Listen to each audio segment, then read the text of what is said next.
In my last couple of videos, I've been asking the question, what comes next after the demise of the Christ current? Well, I think I might have the answer.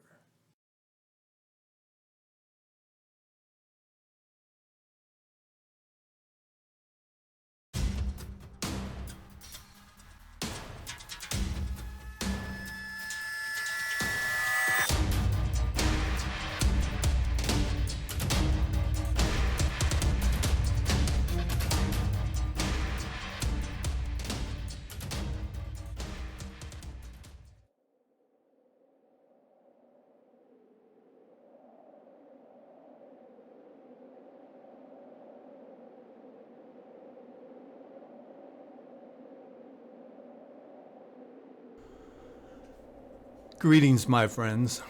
Okay, so over the last couple of videos, we've been discussing the Aeonic currents, if you will. And that question of what comes after the Christ current. Okay? Now, because I've been obsessed with this question, I went on a deep, very, very deep dive.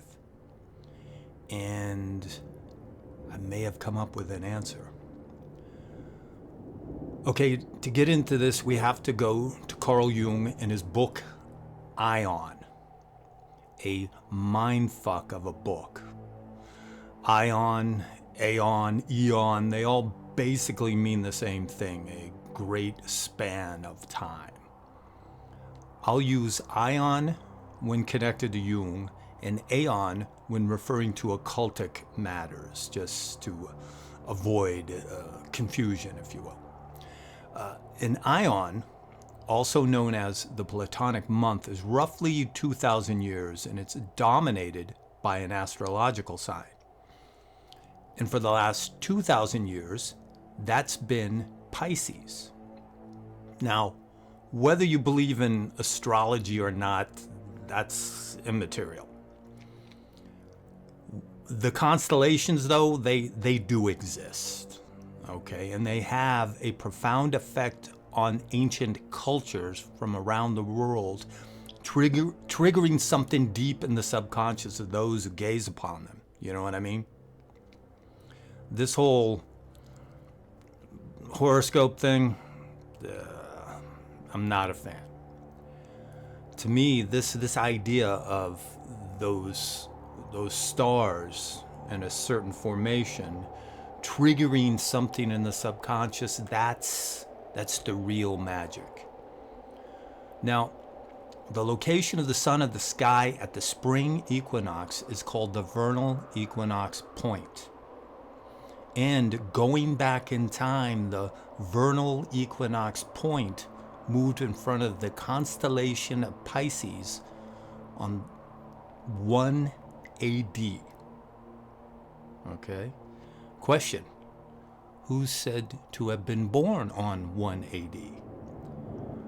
But wait. Before Pisces, there was the Ion of Aries, a god of war, an age of what Nietzsche would call master morality. This was a period when both Greek and Roman cultures were founded.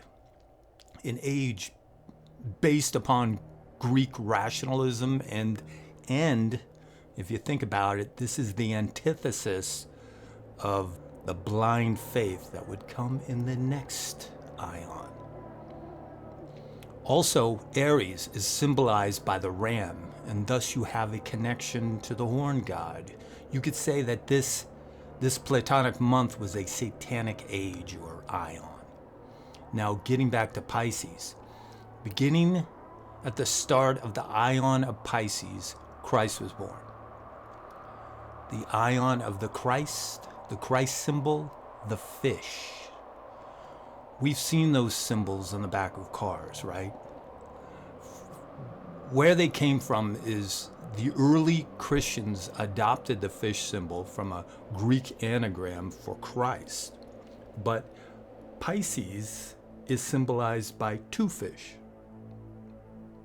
Okay, so Now, I want you to look at this diagram. This is a reproduction of a diagram originally created by you. Okay, look at the top circle. It says anthropos, which translates from Greek as the Son of Man, which is Christ. And between that top circle and the next one down, you have the first 1,000 years of the age of Pisces. At the second circle, it says homo, or man, and thus begins the second 1,000 years, the age of the Antichrist, the second fish in the Ion of Pisces. So, for the first 1,000 years, you had the ascension of the Christ current, and for the next 1,000 years after that, the dissension. If you look at it from a historical perspective, the Christ current peaked in the Middle Ages and has been on the decline ever since. Now, what constellation dominates the next Platonic month? Aquarius. This means the Ion of Aquarius is said to begin when the vernal equinox point moves from in front of the constellation of Pisces to in front of the constellation Aquarius. Now, some astrologers say the age of Aquarius actually began in 2012, while others say it was 2020. And still others say it won't begin for another 600 years. But for the sake of argument, we'll say it's already begun. All right, so let's go back to the diagram. You go down to the middle circle. What does it say? If you can't read it, it says serpens, a Gnostic reference to serpent.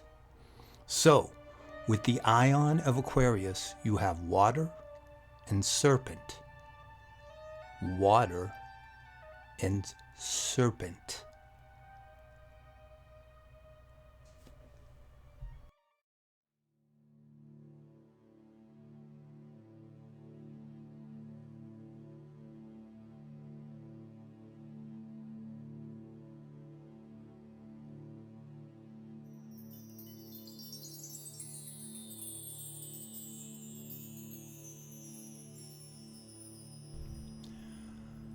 Now, before I present my argument for the Aeon of Leviathan, let's go over who or what Leviathan is.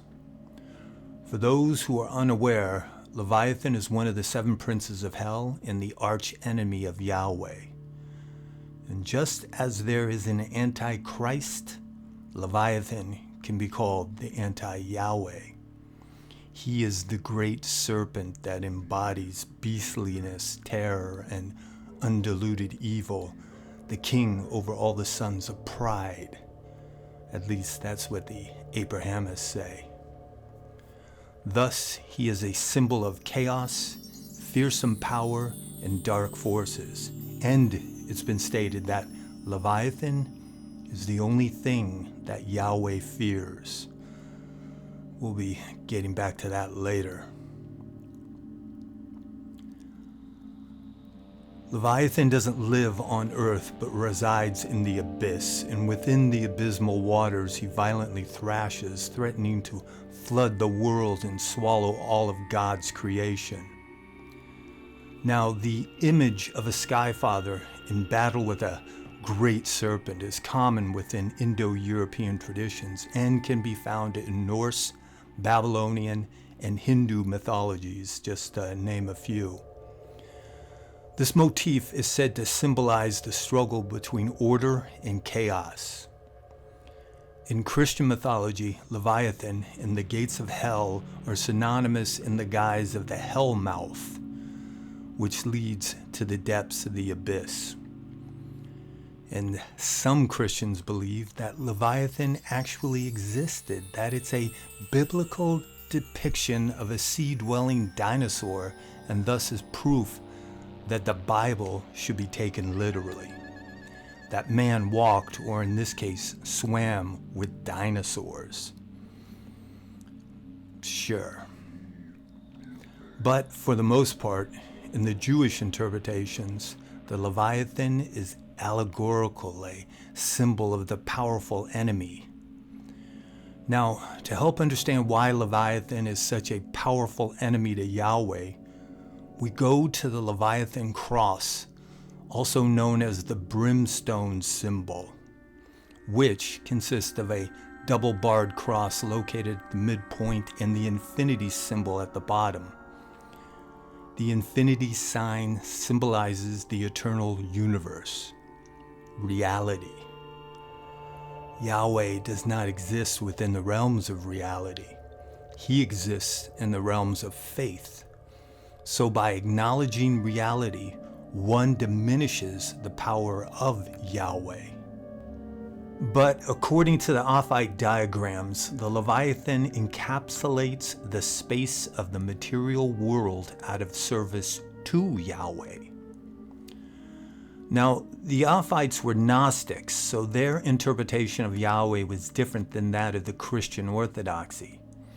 To them, he is the demiurge, and in Gnosticism, the material universe is seen as evil, and thus he has created this evil world, either out of ignorance or by malevolent design. According to the cosmology of this Gnostic sect, the world is encircled by the Leviathan in the form of the Ouroboros, a serpent biting its own tail. So Leviathan separates the lower world, governed by the archons, from the realm of the true God.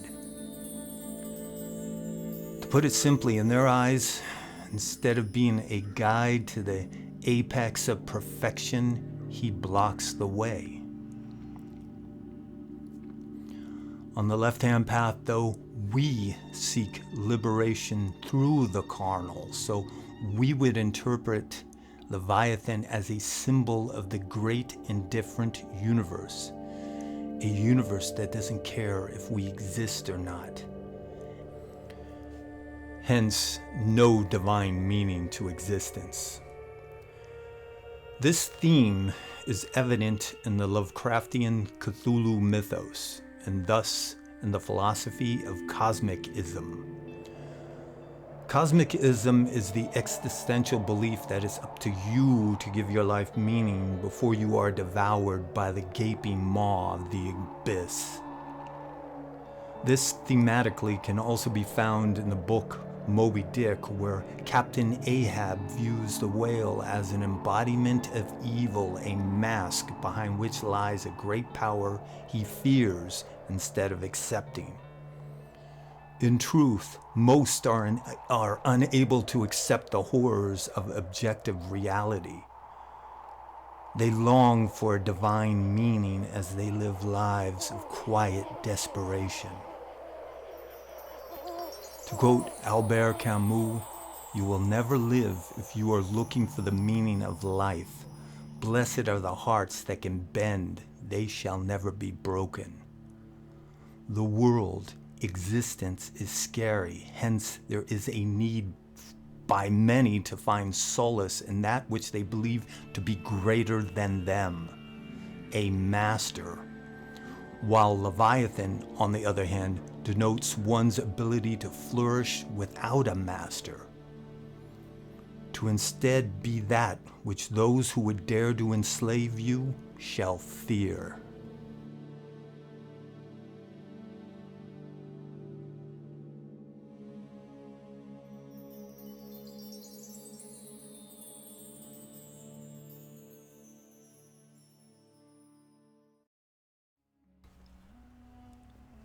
So, my friends, have we entered the Aeon of Leviathan? For faith in Yahweh is in decline, and faith is the only thing that keeps Yahweh alive. Leave your comments down below and let me know what you think. I'm honestly curious as to your answers because you, my audience, your opinions, I respect. At least most of you. Until next time.